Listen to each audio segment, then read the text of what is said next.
નમસ્કાર મિત્રો, છેલ્લા ઘણા સમયથી સતત આમ આદમી પાર્ટીની અંદર કાર્ય કરતા હતા અને ઘણું બધું પાર્ટી માટે ઘણું બધું સંગઠન એક મજબૂત બનાવ્યું હતું. પણ આજે ઘણા સમયથી સંગઠનની અંદર વાદ વિવાદ ચાલી રહ્યા હોય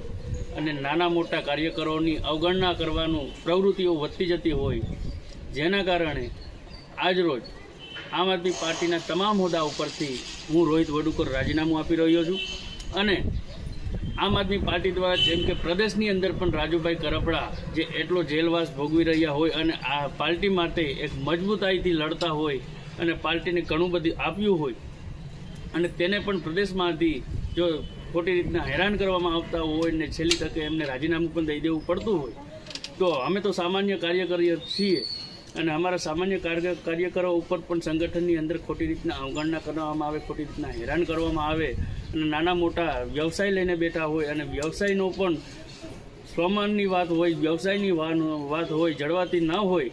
અમે પણ જે કિસાન મહાપંચાયતનું આયોજન કર્યું હતું ત્યારે અમારો વ્યવસાયને લઈને અમે કામ કરેલા હતા, જેના પણ આજ દિવસ સુધી પેમેન્ટ બૂચ મારવામાં આવ્યા છે પાર્ટી દ્વારા. તો આજે નાના વ્યક્તિઓને હેરાન કરવાનું કામ કરતી હોય, બૂચ મારવાનું કામ કરતી હોય, કાર્યકરોને આવી રીતના હેરાન કરવાનું આવતી હોય, તો નાના માણસોને શું પાર્ટી ધ્યાન રાખી શકે? આ વાતને લઈને આજે રાજીનામું આપી રહ્યો છું અને આવનારા સમયમાં વધુ મજબૂતથી નાના ગામોના હક માટે, ગામની વ્યવસ્થા માટે થઈ ને લડતા રહીશું. જય હિન્દ, જય ભારત.